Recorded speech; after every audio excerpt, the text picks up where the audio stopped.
So today, if you remember how to factor, today is going to be a breeze. Okay? If you don't remember how to factor, today won't be a breeze. Okay? So, if you remember, what's going to happen is we've got y, when we're finding our x-intercept, y is 0. So first thing you always want to do is make y 0. Okay?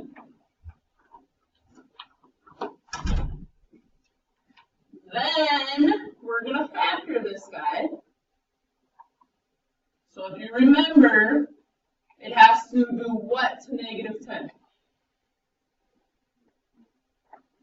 I need two numbers that multiply to equal negative 10 and add up to a positive 3. So we know we're going to have x and x. What two numbers multiply to 10? 5 and 2. Which one has to be positive in order for us to get to a positive 3? We want a positive 5, so a plus 5, and a minus 2. So the plus 5 minus 2 is going to get us to a positive 3, right? All right. So now this all equals 0. So what times what gives me 0? Anything times 0 is 0, right? We call this the zero product property. Okay? Because I can take any number, right, times 0, and I'm going to get 0, right? Or I could take 0 times any number and get 0. Either way works, right? So if either one of these factors equals 0, my product's going to be 0. Okay? So all I'm going to do is I'm going to take both of my factors and I'm going to set them equal to 0.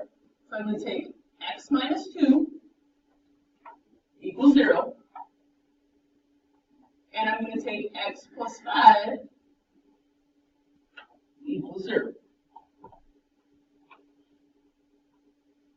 Does that make sense? Where I got those two equations?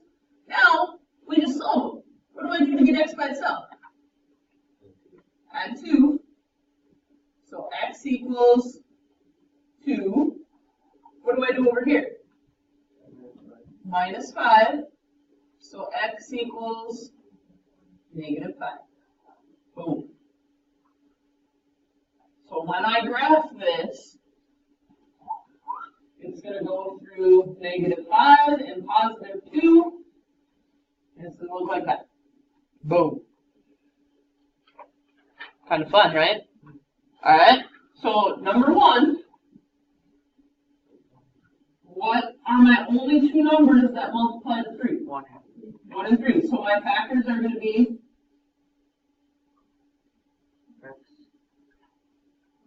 plus 3 and x plus 1 equals 0. So just because you factored does not mean that you are done. What do I have to do next? I have to write it as x plus 3 equals 0 and x plus 1 equals 0. Now you can solve. Okay? So that means x equals negative 3 and x equals negative 1. Notice how almost all of these we're getting two different numbers, right? Yeah. So it's not like yesterday where it's going to be positive of 1 and negative of 1, right? They're almost always going to be different numbers. So number 2, we know we're going to have x and x. What are my possibilities for 24? I've got 12 and 2. Is that going to get me to 11? It is. No. What else? 8 and 3. Will that get me to 11? Yes. So 8 and 3. What are my signs? Plus and plus.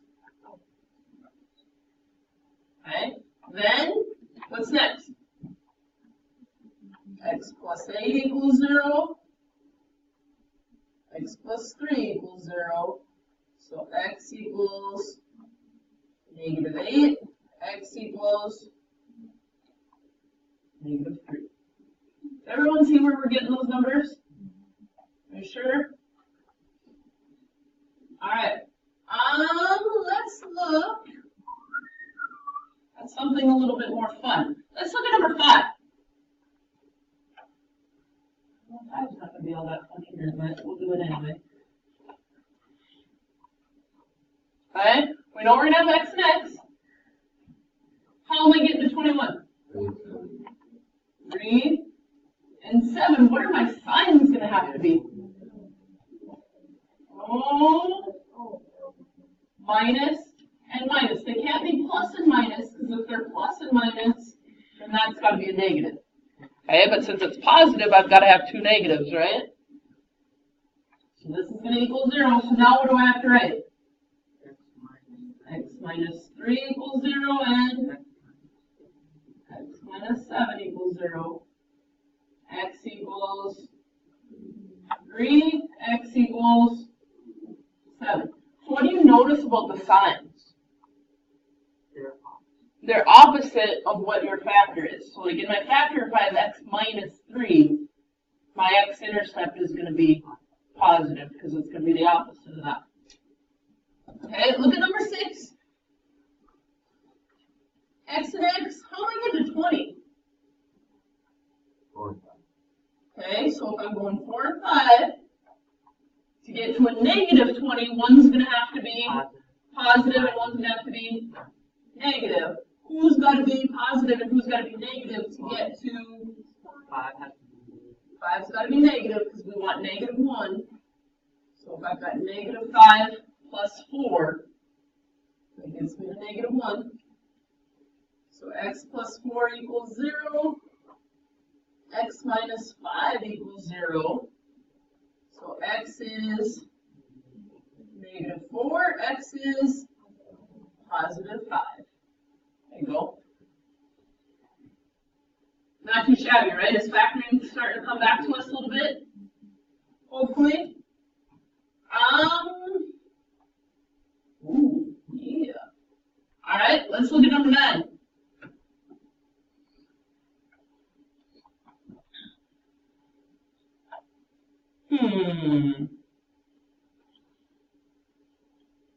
What are we going to do? Ted?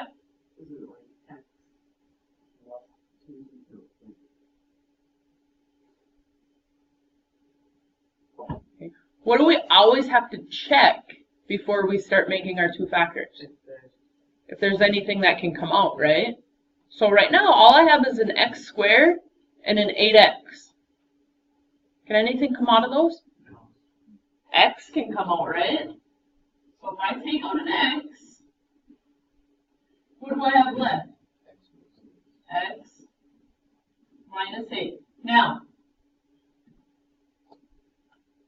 do I still have 2 factors?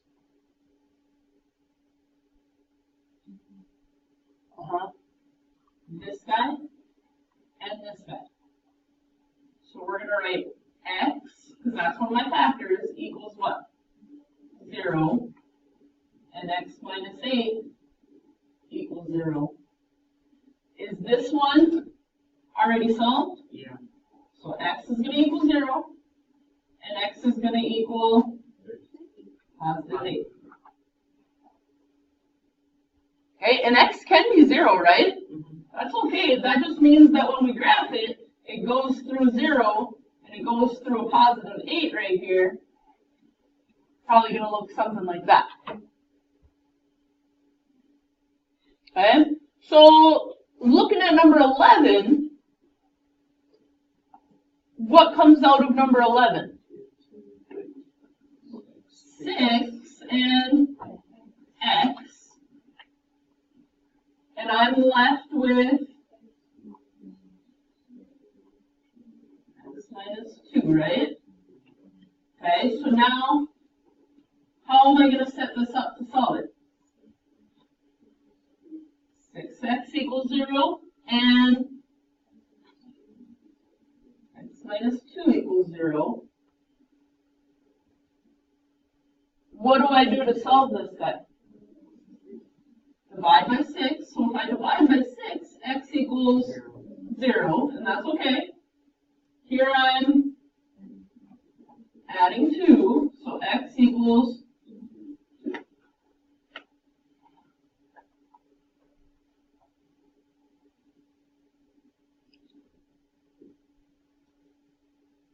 Look at 12. What comes out of 12? 2 and x. So if I take out a 2x, what do I have left? 4x minus 3. Alright, this is okay. Alright, because we're still just solving an equation. So I have 2x equals 0. I have 4x minus 3 equals 0. So what do I have to do here? Divide by 2. X equals 0. Okay, so over here, we add 3. What do I have? 4x equals 3. Then what? Divide by 4. Now I want your answers is just to leave them as fractions. X equals 3/4.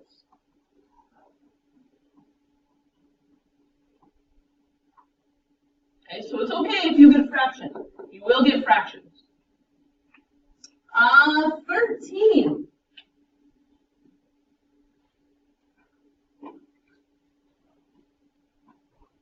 Ooh, Ty?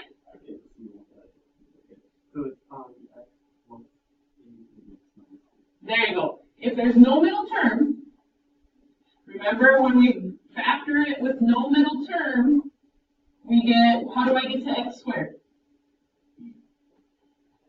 X and x. How do I get to 64?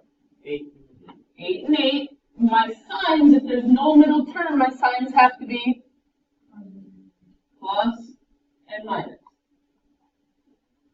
So x plus 8 equals 0.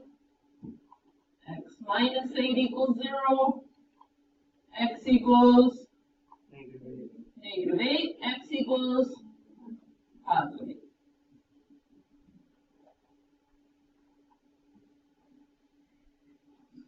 Okay, let's peek at 16. Can anything come out? No. Do I have perfect squares on the ends? Yep. So how am I getting to 9x squared? 3x and 3x. How am I getting to 49? 7 and 7. What do my signs have to be? Plus and minus. Alright, so when I solve this, be careful, 3x plus 7 equals 0. 3x minus 7 equals 0. I heard subtract 7. So 3x equals negative 7. Divide by 3, so x is, what is it? Negative 7/3. This one over here is going to be positive 7/3.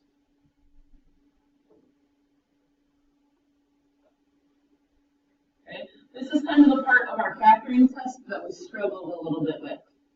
Okay, so be careful with those. Make sure you refer back in your notes. Okay, and then we have to talk about sometimes you have to do some rearranging. Okay, because remember, in order to do this, it has to equal 0. Okay. So if let's say I'm looking at number 20, okay, we got to get everything on the same side before I can factor. So what do I have to do with this 4x? I got to subtract that 4x, put it with the x over there. What am I going to do with the 1? Minus the 1. So I have x squared minus 14x equals 0. Okay, so now when I factor it, I have x and x. How am I getting to 48? Will 6 and 8 get me to 14? No. Sure, no. What are my signs? Minus and minus. okay? So x minus 6 equals 0, x minus 8 equals 0. So x equals 6 and x equals.